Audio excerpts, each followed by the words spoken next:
और अब लेकर आते हैं आपके लिए वो सभी स्टॉक्स जहां पर पूरा एक्शन बनेगा, खबरों का इम्पैक्ट आता हुआ दिखाई देगा। और सबसे पहले फिर Q3 अपडेट्स के साथ ही दरअसल शुरुआत होने वाली है। बताइए यतिन, पहले तो ये असीम जुड़ गए हैं क्या? अच्छा, असीम जुड़ गए हैं तो सॉरी यतिन, Q3 अपडेट्स पर आएंगे, लेकिन आज की जो बड़ी हेडलाइन ऑफ कोर्स वो आएगी 10:30 बजे सुप्रीम कोर्ट से ही। असीम बताइए, क्या यहाँ पर टाइमलाइन रही है और आज इनफैक्ट फैसला सुनाई देगा सुप्रीम कोर्ट की तरफ से? जी सही कहा आपने। आज 10:30 बजे अदानी हिंडनबर्ग रिपोर्ट मामले में आज सुप्रीम कोर्ट अपना फैसला सुनाने वाली है। उसके ऊपर आपकी निगाहें रहनी चाहिए। एक टाइमलाइन आपको मैं बता देता हूँ कि क्या क्या हुआ। 24 जनवरी को अदानी हिंडनबर्ग रिपोर्ट आई। उसके बाद से अदानी के शेयरों में काफी ग्रुप के शेयरों में काफी गिरावट देखने को मिली। एक जनहित याचिका सुप्रीम कोर्ट में दायर की गई और कहा गया कि इस पूरे मामले की जांच की जाए। 2 मार्च को सुप्रीम कोर्ट ने इस पूरे मामले में सेबी को जांच करने के निर्देश दिए और साथ ही एक कमेटी का गठन कर दिया।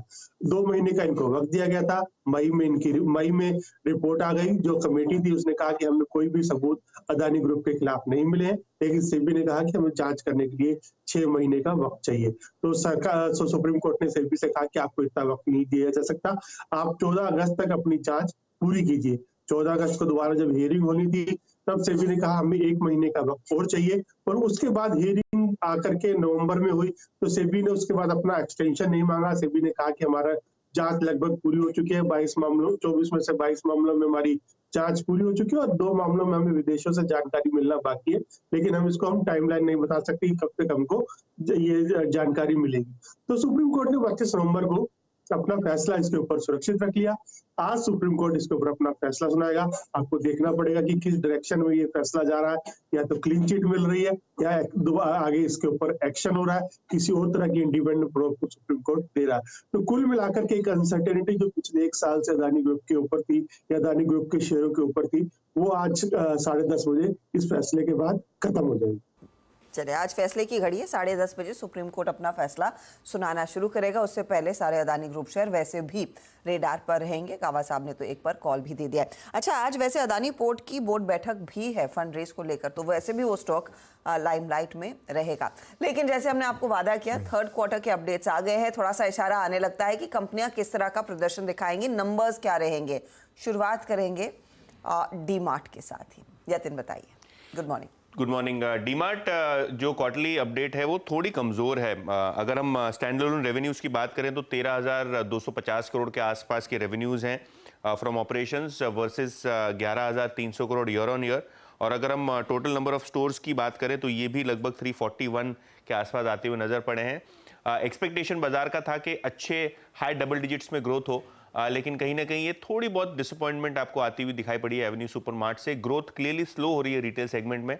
हालांकि ब्रोकरेजेस ने खरीदारी की सलाह दी है। HSBC का 4,600 का टारगेट है, और अगर हम मॉर्गन स्टैनली की बात करें तो 4,471 रुपये के आसपास का टारगेट है। लेकिन थोड़े बहुत जो स्टोर एडिशंस हैं और जो ओवरऑल एक्सपेक्टेड था कि ग्रोथ बढ़िया रहेगी, तो कहीं ना कहीं थोड़ा बहुत डिसअपॉइंटिंग Q3 रहा है, specially given the fact that ये फेस्टिव सीजन का क्वार्टर था।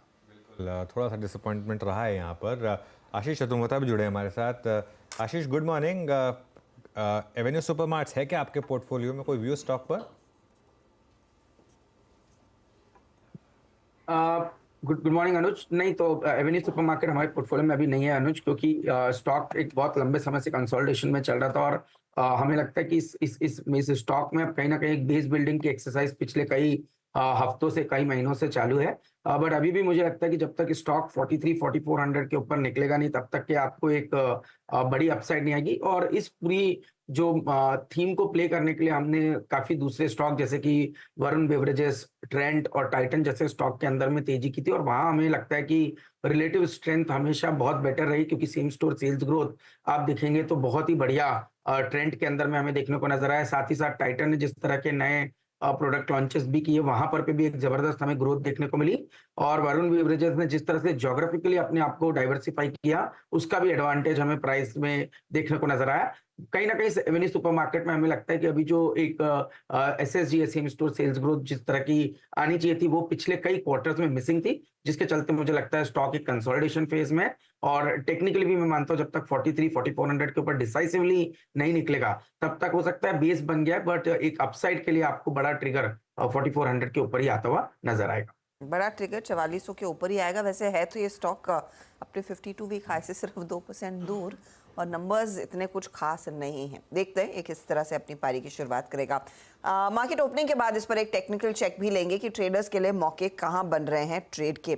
अच्छा आशीष जी, ये तो डीमार्ट की चर्चा हुई, आपने कहा डीमार्ट छोड़िए वरुण बेवरेजेस पर फोकस रहेगा। आज का टॉप कॉल क्या है आपका वैसे? Good morning Harshada. तो देखिए हम फार्मा स्पेस के अंदर में एक स्टॉक है ग्रैन्युअल्स, डिस्क्लोजर के स्टॉक हमारे पोर्टफोलियो में भी, और हमें लगता है कि ये स्टॉक एक बढ़िया पॉजिटिव ट्रेजेक्टरी में जाता हुआ नजर आ रहा है। सबसे पहले आप देखेंगे कि एक तो जो पैरासिटामोल का एक बहुत ही बढ़िया प्लेयर है ग्रैन्युअल्स, और हम देख रहे हैं कैसे निफ्टी फार्मा ने बहुत ही डिसाइसिवली ऑल टाइम हाई को छुआ है, और एक लंबे समय का under performance Nifty pharma versus benchmark almost last 5-6 साल का अगर से आप एक पीरियड देखेंगे तो कोई बहुत बड़े रिटर्न फार्मा से हमें नहीं बनते हुए नजर आए। बट लास्ट कुछ हफ्तों में हमने देखा कि एक बहुत अच्छी strength pharma as a space as a sector में आ रही है, और यहाँ पे भी मुझे लगता है कि जो ट्रेंड बनेगा आईटी में, जैसे आपने देखा कि किस तरह से निफ्टी आईटी के अंदर में मिड कैप आईटी कंपनीज ने एक बेहतरीन परफॉर्मेंस दिखाया versus large cap IT companies, वही एक ट्रेंड मुझे लगता है कि कहीं ना कहीं फार्मा स्पेस में बनेगा, जहां पे मिड कैप फार्मा कंपनीज काफी अच्छा परफॉर्म करेगी as compare to large cap pharma companies, और वहां पे हमें लगता है कि ग्रैन्युअल्स के अंदर में एक बहुत ही बढ़िया परफॉर्मेंस नजर आ सकता है। और कंपनी एक तो हम देखते हैं कि करीब करीब 10,000 करोड़ का मार्केट कैप है, और इसको आप अगर से ट्रेलिंग पी मल्टीपल पे देखेंगे तो 24-25 के ट्रेलिंग मल्टीपल पे स्टॉक ट्रेड कर रहा है, जबकि पीक में ये मल्टीपल्स 28 से 30 तक हमें जाते हुए देखने को नजर आए थे। और कंपनी की जो रिटर्न ऑन कैपिटल एम्प्लॉयड है वो क्लोज टू 20% के आसपास है, तो हमें लगता है कि एक बेहतरीन फाइनेंशियल परफॉर्मेंस इस कंपनी के अंदर में, बट प्राइस परफॉर्मेंस ने कहीं ना कहीं लैग किया है। तो अगर से आप देखेंगे सेल्स ग्रोथ पिछले 3 साल का 20% कैगर से टॉप लाइन ग्रो किया है, वहीं प्रॉफिट करीब करीब 18 से 19% कैगर पे ग्रो किया है, पर अगर से आप प्राइस का परफॉर्मेंस देखेंगे तो 3 साल में मात्र 5 से 6% का ही प्राइस परफॉर्मेंस हमें स्टॉक में नजर आया। तो मुझे लगता है कि ये रिलेटिव जो अंडर परफॉर्मेंस स्टॉक का वर्सेस इसके फाइनेंशियल परफॉर्मेंस के है वो अब कैचअप होता हुआ नजर आ रहा है, और इसका reflection medium to long term chart में एक बड़े ब्रेकआउट के तौर पर देखने को नजर आया, जब स्टॉक ने 390-400 की ट्रेजेक्टरी को डिसाइसिवली बड़े वॉल्यूम्स के साथ ब्रीच किया है। तो अब मेरा मानना है कि 400 रुपए एक बड़े बेस के तौर पर देखने को नजर आएगा, और स्टॉक इवेंचुअली 480 से 500 की ट्रेजेक्टरी दिखाता हुआ नजर आएगा। तो ग्रैन्युअल्स हमारी टॉप पिक है मिड कैप फार्मा के अंदर, और अगेन डिस्क्लोजर की स्टॉक हमारे पोर्टफोलियो के अंदर हम ओन करते हैं। ओके तो ये ग्रैन्युअल्स इंडिया, आप देखिए एक और स्टॉक फार्मा सेक्टर का आता हुआ आपके लिए आशीष चतुर्मोता ने आइडेंटिफाई कर दिया है। कल 2-2.25% ऊपर था, आज भी मौका यहाँ पर तेजी का ही बन रहा है। एक मीडियम टर्म पर्सपेक्टिव से आप तेजी कर सकते हैं। चलिए back to Q3 updates. DMart की चर्चा होगी, लेकिन जिंक, हिंदुस्तान जिंक और मॉयल ने भी दरअसल अपने अपडेट्स दिए हैं। यहाँ क्या फिगर्स है यतिन? मॉइल की सबसे पहले बात करते हैं, क्योंकि यहाँ रिकॉर्ड प्रोडक्शन आपको दिखाई पड़ा है दिसंबर के महीने में, और अगर हम बात करें तो दिसंबर की प्रोडक्शन लगभग 1.85 लाख मेट्रिक टन आई है और 31% की ग्रोथ आई है। और अगर आप फाइनेंशियल ईयर की बात करें अभी तक, तो 40% से ज़्यादा की ग्रोथ मॉइल ने ऑलरेडी पोस्ट कर दी है। Given the fact that yesterday NMDC ने भी प्राइस हाइक्स लिए हैं, स्टील के प्राइसेस भी मूव हो रहे हैं, तो शायद मैंगनीज और भी आपको फॉर्म अप होता हुआ दिखाई पड़ सकता है। तो ऐसे भी ये स्टॉक फोकस में रहेगा, और ऑब्वियसली जैसे कि मैंने पहले कहा, दिसंबर का महीना रिकॉर्ड प्रोडक्शन वाला रहा है। हिंदुस्तान जिंक की बात करें तो माइन मिनरल जो प्रोडक्शन है वो लगभग 7% ईयर ऑन ईयर बढ़ता हुआ दिखाई पड़ा है। अगर हम बात करें सिल्वर की, लीड की और 2-3 दूसरे प्रोडक्ट्स जो कंपनी बनाती है, यहाँ भी सिंगल डिजिट ग्रोथ आपको आता हुआ दिखाई पड़ा है। तो ये भी क्वार्टरली अपडेट ठीक ही ठाक रहा है हिंदुस्तान जिंक के लिए। ओके तो हिंदुस्तान जिंक के लिए एक डिसेंट अपडेट। मैंगनीज ओर के लिए रिकॉर्ड नंबर्स देखने को मिले हैं। मानस, हिंदुस्तान जिंक और मैंगनीज ओर डिलीवरी बेस्ड ट्रेड के लिए कहां पर मौके आपको दिख रहे हैं? दोनों के चार्ट चेक करें तो आई थिंक अगर हम एक पोजिशन ट्रेडर है तो एमओआई पे ही ध्यान देना चाहिए, क्योंकि ये लगातार अपने 20 डे मूविंग एवरेज के ऊपर ट्रेड कर रहा है, एक फ्लैग पैटर्न बना रहा है। तो मेरा समझना है कि अगर आप एक पोजिशन ट्रेडर है तो यहाँ पर एक पोजीशन ले सकते हैं जहां आपके स्टॉप लॉसेस 285 के नीचे होंगे, इस उम्मीद में कि 325 रुपए के ऊपर अगर स्टॉक निकलेगा तो कम से कम 375 तक के टारगेट दिखा सकता है। तो यहाँ पर खरीदारी करने की राय रहेगी। हिंदुस्तान जिंक की जहां तक बात है, देखिए यहाँ पर रेजिस्टेंस दिखने लगा है 320 और 325 की रेंज में। जब ये रेजिस्टेंस ब्रीच होंगे तभी खरीदारी करनी है। हालांकि अगर आपके पास लॉन्ग पोजीशन है तो 310 रुपए के स्टॉप लॉस से आप अपनी पोजीशन में बने रह सकते हैं। आशीष, आपके पोर्टफोलियो में है क्या कोई मेटल स्टॉक्स, और इस रन में क्या करना चाहिए?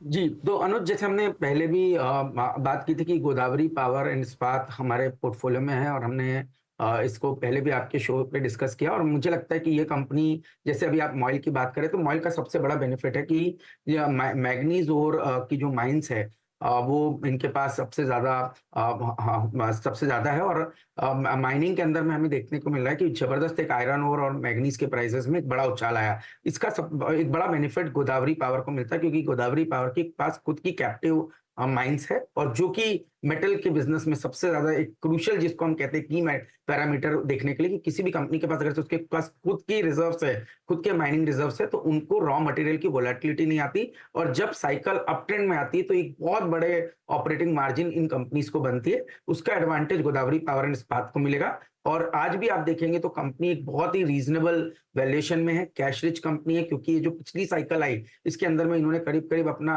800 करोड़ का जो डेट है उसको रीपे किया, और कंपनी की बैलेंस शीट में आज भी एक सिग्निफिकेंट अमाउंट ऑफ कैश हमें देखने को नजर आता है। केपेक्स कंपनी काफी कर रही है, स्टील के अंदर में जा रही है, और दूसरे भी कई वैल्यू एडेड प्रोडक्ट्स के अंदर में जा रही है। इसको ध्यान में रखते हुए हमें लगता है कि ये कंपनी अभी भी एक अप ट्रेंड में बनी रहेगी, और 1000 रुपए तक की एक अपसाइड मुझे लगता है कि मीडियम टर्म में गोदावरी पावर एंड इस्पात के अंदर में देखने को नजर आ सकती है। एक बड़ा ब्रेकआउट हुआ है ऊपर में भी, तो मुझे लगता है 720 रुपए पे ही एक अच्छा सपोर्ट इस स्टॉक के अंदर में देखने को नजर आए। ओके, तो गोदावरी पावर एंड इस्पात में शायद एक ट्रेड का मौका रह सकता है। पोटेंशियल तो है, और मेटल्स पूरे साइंस दे रहे हैं कि शायद ये अब एक सुपर साइकिल में उतर रहे हैं, तो इन स्टॉक्स पर नजरें रहेंगी। लेकिन आज साथ ही बैंकों पर भी नजरें रखेंगे। बैंकों में ऑफ कोर्स दो डेवलपमेंट है। एक तो आरबीआई की ड्राफ्ट गाइडलाइंस आई है कि डिविडेंड किस तरह के बैंक दे सकते हैं, दूसरी तरफ Q3 के अपडेट्स आए। तो पहले Q3 का अपडेट आपके सामने पेश कर देते हैं। यतन, बताइए किन किन बैंकों पर ध्यान दिया जाए? तो सारे के सारे जो मिड और स्मॉल कैप और mid and small tier banks हैं उनकी अपडेट्स आई हैं। सबसे पहले बात करते हैं CSB की, जहाँ एडवांसेस ग्रोथ एक स्ट्रॉन्ग 22% पे आई है, डिपॉजिट ग्रोथ 20% पे आई है, और गोल्ड लोन की जो इनकी स्पेशलिटी है यहाँ भी लगभग 23% की ग्रोथ आती हुई नजर पड़ी है। तो ऑल फ्रंट्स पे आपको दिखाई पड़ेगा कि ग्रोथ के लिहाज से कैथलिक सीरियन बैंक यानी CSB बैंक की क्वार्टरली अपडेट्स ठीक ठाक हैं। येस बैंक एडवांस ग्रोथ लगभग 12%, और डिपॉजिट्स में भी आपको पिकअप होता हुआ दिखाई पड़ा है, 13% की ग्रोथ यहाँ ही है। येस्टरडे स्टॉक बड़े वॉल्यूम पे मोमेंटम में था, तो शायद ये Q3 अपडेट के कारण भी थोड़ा बहुत मोमेंटम यहाँ बनता हुआ दिखाई पड़ सकता है। बैंक ऑफ महाराष्ट्र की भी बिजनेस अपडेट आई हैं। टोटल बिजनेस इनका जो एडवांसेस का है 19% बढ़ा है, डिपॉजिट 18% बढ़ा है, और कासा रेशियो थोड़ा बहुत वीक हुआ है 50% versus 52% year on year. But overall basis पे अगर हम बात करें एडवांसेस ग्रोथ की, तो सभी की सभी बैंक्स जो आज अपडेट लाके दे रही हैं उनमें डबल डिजिट एडवांस ग्रोथ आपको आता हुआ दिखाई पड़ा है। डबल डिजिट एडवांस ग्रोथ देखने को मिल रहा है। कल आपको याद होगा दोपहर में फेडरल बैंक के भी आंकड़े आ रहे थे Q2 अपडेट वाले। अब इनमें सवाल यही है कि कौन सा स्टॉक रखें, कौन सा हटाएं।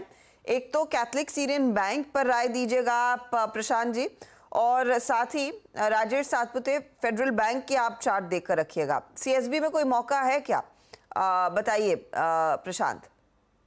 तो हर्षा जी, यहाँ पे जो क्लोजिंग हुई थी करीबन 419 421 के जोन के बीच में, ये एक बहुत अहम वॉल्यूम बैक क्लोजिंग है। मुझे लग रहा है यहाँ पे पोजिशनली 405 तक के स्टॉप लॉस रख के बने रहना चाहिए। फ्रेश बाय भी कर सकते हैं, और ये मूव अगर सस्टेन करें तो आपका जो पहला टारगेट होगा 435 से लेके 440। ओवरऑल मुझे लग रहा है काफी स्ट्रेंथ है, और पूरे रेंज को इसने ब्रेकआउट किया है वॉल्यूम के साथ, तो ये मूव सस्टेन होने के चांसेस काफी ज्यादा है।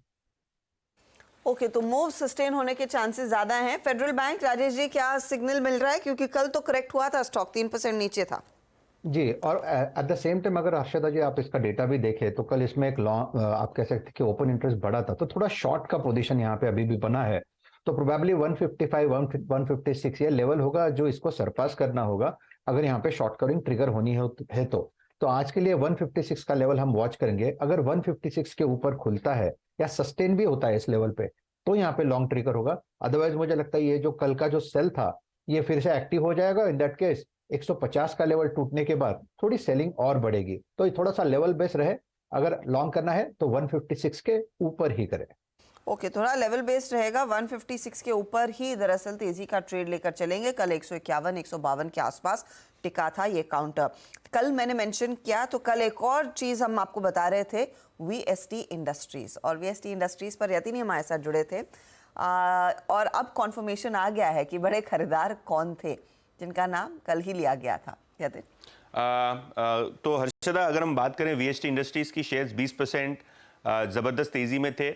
यहाँ बल्ड डील में इंटरेस्टिंग डेटा आया है। 2.25 लाख शेयर्स डीमार्ट के ओनर और एक मार्की इन्वेस्टर जिनका हम अक्सर जिक्र करते हैं, राधा किशन दमानी जी ने शेयर्स खरीदे हैं। इनके पास जो हिस्सा है वो बहुत बड़ा है। इनफैक्ट प्रमोटर्स से ज़्यादा हिस्सा आज इनके पास है as a person acting in concert. और अगर हम बात करें दूसरे बायर्स की, तो एसबीआई म्यूचुअल फंड ने भी यहाँ लगभग 2.25 लाख शेयर से थोड़े ज़्यादा शेयर्स खरीदे हैं। सेलर्स में एचडीएफसी म्यूचुअल फंड और डीएसपी म्यूचुअल फंड थे, लेकिन हाँ क्लियरली एसबीआई म्यूचुअल फंड और राधा किशन दमानी दोनों ने शेयर्स जो है वो खरीदे हैं वीएसटी इंडस्ट्रीज़ के। कंपनी ज़्यादा करके टोबैको प्रोडक्ट्स और सिगरेट के कारोबार में है, और कल का मोमेंटम और वॉल्यूम देख के आपको बिल्कुल ही दिखाई पड़ेगा कि शायद बाजार को ये अंदाज़ा था कि एक बड़े मार्की इन्वेस्टर ने यहाँ ब्लॉक डील के जरिए एंट्री ली है।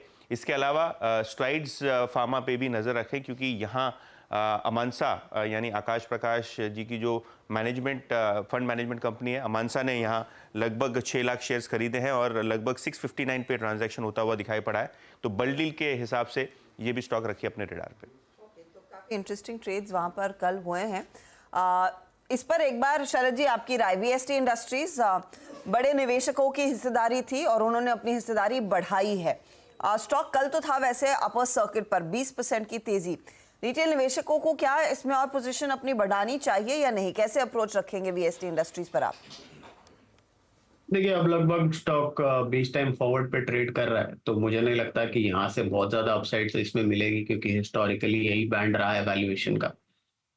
ग्रोथ फिगर्स भी मुझे कुछ खास इसमें दिखाई नहीं दे रहे, बट जनरली सिर्फ सिगरेट होने की वजह से ईएसजी नॉर्म्स में भी मुझे नहीं लगता कि बड़े इंटरनेशनल इन्वेस्टर्स बहुत ज्यादा इंटरेस्ट लेंगे। आईटीसी के केस में ऑब्वियसली एफएमसीजी वाला एक किकर है जिसकी वजह से थोड़ा कॉम्पनसेट हो रहा है।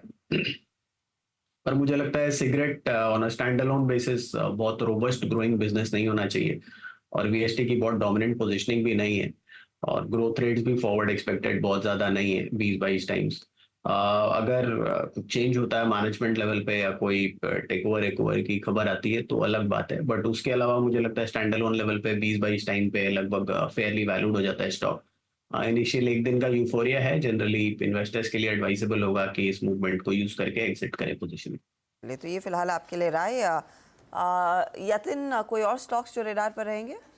2-3 स्टॉक्स जो आज फोकस में हैं, अगर हम बात करें तो श्याम मेटालिक्स, इन्होंने अपना QIP लॉन्च किया है और लगभग 6.5% के डिस्काउंट पे लॉन्च होता हुआ दिखाई पड़ा है। बेस इशू साइज जो है वो लगभग 1150 करोड़ के आसपास है, तो ये एक स्टॉक रहेगा फोकस में। धामपुर शुगर ये भी रखिए रेडार पे, क्योंकि बायबैक ऑफ शेयर्स ये जो है आज उसके लिए बोर्ड मीटिंग है। बायबैक का प्राइस काफ़ी इंपॉर्टेंट रहेगा, और अदानी पोर्ट की भी एक बोर्ड मीटिंग है जहां वो एनसीडीज के जरिए फंड रेज करेंगे। ओवरऑल जो दूसरे स्टॉक से न्यूज़ है उसमें शायद धामपुर की जो बायबैक प्राइस है उस पर रहेगी नज़र।